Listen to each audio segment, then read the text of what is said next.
Esta semana, Venezuela volvió a estar en el centro del mundo. Estados Unidos lanzó una operación militar. Nicolás Maduro fue capturado y una nación entera volvió a quedar en vilo. Pero no fue la única noticia que nos ha sacudido. Una iglesia fue profanada. La Eucaristía fue robada. En Ámsterdam, una iglesia histórica ardió tras una noche de violencia extrema. Y mientras en distintas partes del mundo la fe es atacada, profanada o instrumentalizada, la Iglesia sigue respondiendo no con violencia, sino con oración, caridad y fidelidad. Mi nombre es William Toro. Sean todos bienvenidos a Noticias Católicas sin filtros. El mundo informa los hechos. Nosotros los analizamos desde la fe.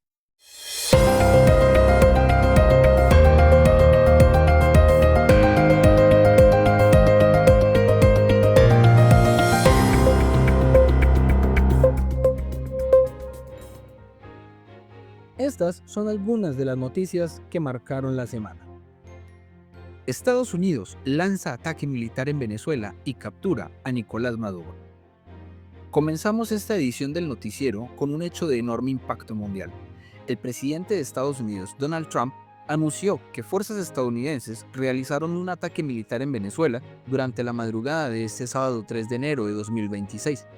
Según el comunicado oficial, el presidente venezolano Nicolás Maduro fue arrestado y trasladado fuera del país junto con su esposa tras la operación, que incluyó bombardeos y explosiones en Caracas y otros puntos del territorio. La acción ha sido descrita por las autoridades estadounidenses como una operación culminada con éxito y por sectores de la comunidad internacional como una señal de escalada sin precedentes en las relaciones entre Estados Unidos y Venezuela. Los informes señalan que la operación militar incluyó ataques aéreos y el uso de unidades especiales para capturar a Maduro y su esposa, quienes según las fuentes fueron trasladados fuera de Venezuela. Pero eso no es todo. Trump anunció que Estados Unidos asumirá temporalmente la administración de Venezuela, con el objetivo de garantizar una transición ordenada y legítima hacia un nuevo gobierno, de acuerdo con lo que él describió como una fase interina, estructurada y supervisada. Las declaraciones del presidente Trump han generado un fuerte debate político y diplomático en todo el mundo, y diversas naciones han llamado a que se respete el derecho internacional y la soberanía del pueblo venezolano. Ante un suceso de tal magnitud, es importante recordar que la dignidad humana trasciende cualquier cálculo geopolítico o militar. La Iglesia no toma partido por gobiernos ni por bloques de poder, pero siempre defiende la vida, la paz y la protección de los inocentes. Cuando las armas hablan, la fe nos recuerda que cada persona, sin excepción, lleva en sí la imagen de Dios y que la guerra no es jamás la primera respuesta legítima de un cristiano ante un conflicto. El Evangelio nos invita a ser ministros de reconciliación, no instrumentos de dominación. Esto no significa ser ingenuos ante el mal o cerrar los ojos ante la injusticia, sino a reconocer que la verdadera paz siempre se construye desde la justicia, el respeto y la soberanía, y la fraternidad entre los pueblos. La historia católica nos ha enseñado que los pueblos no son meras piezas geoestratégicas, sino comunidades de personas que sufren, aman y esperan. Y cuando el mundo arde, la Iglesia está llamada, como siempre, a orar por la conversión de los corazones, por la protección de los inocentes y por la justicia que abre puertas al perdón y al diálogo duradero. Esto significa que cualquier proceso de transición política, incluso si es necesario para restaurar la democracia o detener abusos, debe ser evaluado no solo por su eficacia política, sino por su impacto en la dignidad humana, en la justicia social y en la posibilidad de que los pueblos vivan en libertad y fraternidad. Para nosotros, católicos, una administración temporal no es un fin, es una condición en la que se nos invita a orar por sabiduría, prudencia y caridad, porque la autoridad no existe para dominar, sino para servir. Roban la Eucaristía y profanan reliquia de la corona de espinas. En España, fue profanada una iglesia que no solo custodia la Eucaristía, sino también una reliquia vinculada directamente a la pasión de Cristo. El hecho ocurrió en el monasterio de Santa María de la Santa Espina, en la provincia de Valladolid. ¿Qué ocurrió exactamente? Durante la noche, personas aún no identificadas forzaron el acceso al templo, violentaron el sagrario y robaron las hostias consagradas, es decir, la Eucaristía. Además, los autores del ataque accedieron al espacio donde se conserva la reliquia asociada a la corona de espinas. Según la información disponible, la reliquia no fue robada, pero sí fue profanada. Es decir, que el lugar sagrado donde se custodia fue violentado y ultrajado. Esto confirma que no se trató de un robo accidental ni de vandalismo genérico, sino de un acto dirigido contra lo más sagrado del templo. Este monasterio no es una iglesia cualquiera.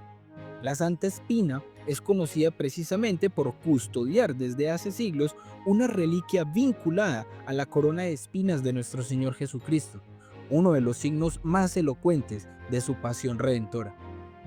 El hecho de que los agresores hayan ido directamente al sagrario y luego al lugar de la reliquia indica una intencionalidad sacrílega muy clara, no un simple acto de rapiña. Lo que sí se sabe es que el sagrario fue violentado, que la Eucaristía fue robada, que el espacio donde se custodia la reliquia fue profanado, que la reliquia no fue sustraída y que la Iglesia ha calificado este hecho como una profanación grave. Lo que no se puede afirmar es que quiénes fueron los responsables. Esto aún no se sabe, ni tampoco el motivo exacto del ataque, ni tampoco si existe por ahora una organización detrás del hecho. La Iglesia actúa con prudencia, informa lo que sabe y evita especular sobre lo que aún no puede probarse. Frente a esta profanación, la Arquidiócesis de Valladolid ya ha respondido de manera clara y profundamente cristiana. En la tarde de este mismo sábado, el arzobispo, Monseñor Luis Argüello, presidió una misa de reparación y desagravio en el monasterio, una celebración realizada horas antes de esta misma emisión de este noticiero, como gesto público de fe, oración y acompañamiento al Santísimo Sacramento. No hubo llamadas al odio ni discursos políticos, sino lo que la Iglesia siempre ha hecho ante la profanación: orar, reparar y reafirmar su fe. Cuando se profana un lugar donde se custodia una reliquia de la corona de espinas, no se ataca solo un objeto antiguo, se ataca el misterio del sufrimiento redentor de Cristo. La corona de espinas no representa una derrota, sino un reino que no se impone por la fuerza, sino por el amor llevado hasta el extremo. Y cuando junto a esa profanación se roba la Eucaristía, el mensaje es aún más profundo. Se rechaza a Cristo, no solo en su pasión histórica, sino en su presencia real y viva hoy. Estos actos nos recuerdan que el cristianismo no es una tradición cultural inofensiva, sino una fe que sigue incomodando, porque afirma que Dios se hizo carne, murió por amor y permanece realmente presente en la Eucaristía.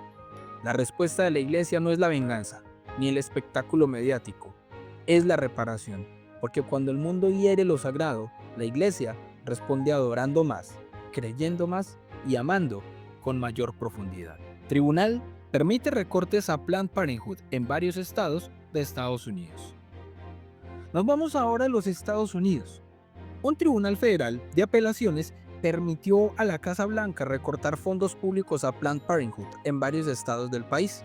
Esta decisión no prohíbe el aborto, ni lo elimina del marco legal estadounidense, pero sí permite que el Estado retire financiamiento público a una de las organizaciones más grandes dedicadas a la práctica del aborto. Planned Parenthood se presenta como una entidad de salud reproductiva, pero su actividad principal sigue siendo la eliminación de vidas humanas en sus etapas más vulnerables. El fallo reconoce que los estados tienen margen legal para decidir a qué tipo de instituciones destinan recursos públicos, especialmente cuando existen serios cuestionamientos éticos y morales. Defender la vida no es una ideología, es coherencia moral. La Iglesia no discute este tema desde estadísticas ni desde banderas políticas, sino desde una verdad básica.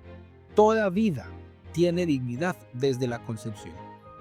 Que un Estado decida no financiar el aborto no impone la fe católica a nadie, simplemente reconoce que no todo lo legal es moral y que el dinero público no puede usarse para sostener prácticas que contradicen el valor fundamental de la vida.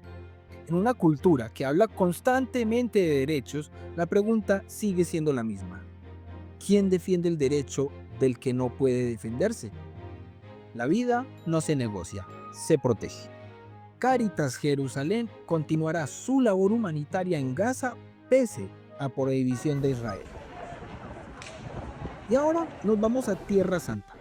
Cáritas Jerusalén ha confirmado que continuará su labor humanitaria en Gaza a pesar de las restricciones y prohibiciones impuestas por las autoridades israelíes. La organización católica ha señalado que su misión no es política ni ideológica, sino puramente humanitaria: asistir a civiles, familias y niños afectados por la guerra. Cáritas ha insistido en que su presencia responde al mandato evangélico de servir al necesitado, independientemente de su religión, nacionalidad o posición en el conflicto. En medio de una guerra marcada por el dolor, la polarización y el colapso de los servicios básicos, la Iglesia decide permanecer. La Iglesia no entra en las guerras para tomar partido, sino para no abandonar al que sufre. Cáritas nos recuerda que la caridad cristiana no espera condiciones ideales, ni permisos cómodos, ni aplausos internacionales. Permanecer en Gaza no es un gesto político, es una afirmación radical del Evangelio. El sufrimiento humano nunca es ajeno a la fe. Cuando todo se derrumba, la caridad permanece. Arde una iglesia histórica en Ámsterdam. Una antigua iglesia católica histórica ardió en Ámsterdam tras una noche de violencia extrema en la ciudad el pasado 1 de enero. Los hechos ocurrieron en medio de disturbios, enfrentamientos con la policía y actos de vandalismo generalizado. El templo, que formaba parte del patrimonio histórico religioso, fue alcanzado por el fuego mientras las autoridades intentaban controlar el caos en las calles.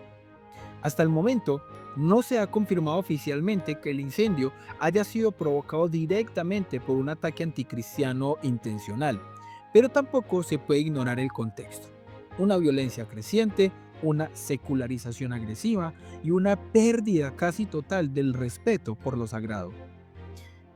Lo que sabemos es que hubo violencia real y descontrol, que el templo resultó gravemente afectado.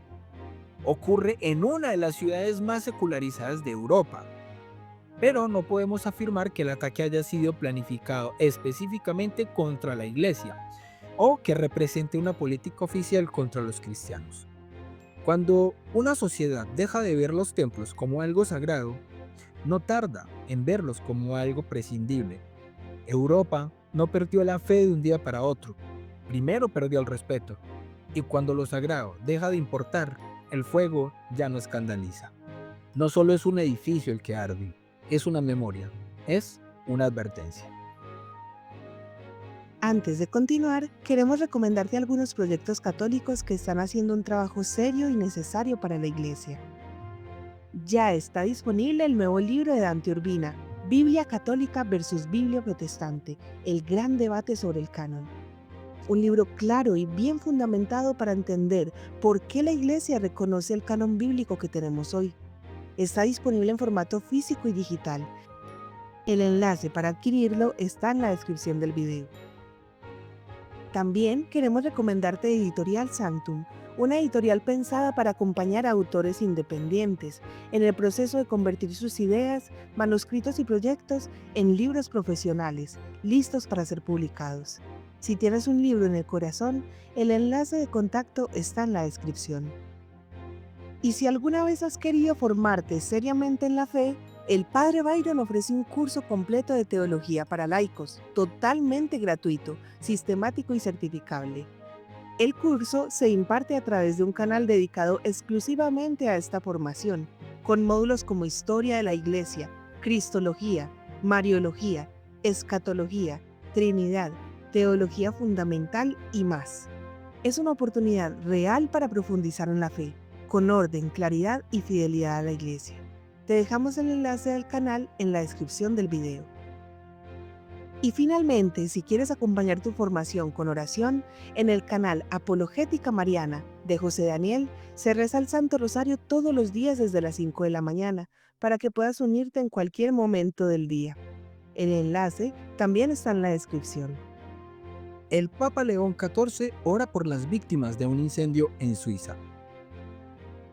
El Papa León XIV envió un mensaje de condolencias tras el trágico incendio ocurrido en Crans, Montana, que dejó varias víctimas mortales y heridos. El incendio no ocurrió en una iglesia, ni en un oratorio, sino en un bar, un espacio completamente ajeno a lo religioso, y aún así, el Santo Padre quiso expresar su cercanía espiritual a las familias afectadas, ofreciendo oraciones por las víctimas y por todos los que sufren a causa de esta tragedia. No fue un comunicado político, no fue tampoco una declaración diplomática, fue ante todo un gesto pastoral. La iglesia no acompaña solo cuando el dolor ocurre dentro de un templo, acompaña siempre, porque el sufrimiento humano nunca es ajeno a Dios. Que el Papa rece por personas que murieron en un bar nos recuerda algo esencial del cristianismo. La misericordia no pregunta dónde estabas, sino cómo estás. La fe no es un filtro que separa a los dignos de los indignos. Es una mano extendida, incluso cuando no hay respuestas claras, incluso cuando el dolor parece absurdo. La iglesia quizá no siempre tenga explicaciones inmediatas, pero nunca deja de acompañar. Dios no abandona al hombre en el sufrimiento. La iglesia tampoco. Sacerdote colombiano es apuñalado en el norte de Italia. Un sacerdote colombiano, el padre Rodrigo Grajales Gaviria, fue apuñalado en el norte del país, un hecho que ha generado una profunda preocupación. El sacerdote se encuentra fuera de peligro, pero el ataque ha vuelto a poner sobre la mesa una realidad que muchos prefieren ignorar. La violencia contra ministros de la iglesia no es cosa del pasado. Las autoridades investigan los hechos y por el momento no se ha determinado un móvil definitivo. El sacerdocio no es una profesión segura, nunca lo fue. Desde los primeros siglos, el ministerio sacerdotal ha estado marcado por la entrega, el riesgo y muchas veces la persecución. Este ataque no convierte al sacerdote en una víctima mediática, sino en un recordatorio vivo de que seguir a Cristo sigue teniendo un costo. La iglesia no se sostiene por comodidad, sino por hombres dispuestos a dar la vida, incluso cuando nadie los aplaude. Audiencia General del Papa León XIV. Cerramos este noticiero con la voz del sucesor de Pedro. En su audiencia general del 31 de diciembre, el Papa León XIV invitó a los fieles a presentar todo al Señor y a confiar en su misericordia. Al cerrar el año 2025 y disponernos a comenzar este año 2026, el Papa no habló de balances políticos ni de promesas humanas de progreso. Habló de algo más profundo, la necesidad de confiar, incluso cuando el año deja heridas, preguntas y cansancio. No prometió soluciones fáciles, no ofreció fórmulas mágicas, prometió esperanza real, la que nace cuando el hombre reconoce sus límites y los pone en manos de Dios. A lo largo de este programa, hemos visto iglesias profanadas, sacerdotes atacados, vidas amenazadas y pueblos enteros marcados por el dolor. Pero también hemos visto algo constante, una fe que no desaparece, una iglesia que no huye y una esperanza que no depende de las circunstancias. Porque la fe no se impone, pero tampoco se roba, tampoco se profana, permanece. Gracias por acompañarnos en esta edición de Noticias Católicas sin filtros. Si crees que la fe todavía tiene algo que decir en el mundo actual, suscríbete, comparte este video, deja tu comentario. ¿Qué noticia te impactó más esta semana? Esto apenas comienza. Dios bendiga tu semana y recuerda, creer sin filtros no es creer sin criterio, es tener una fe con coherencia.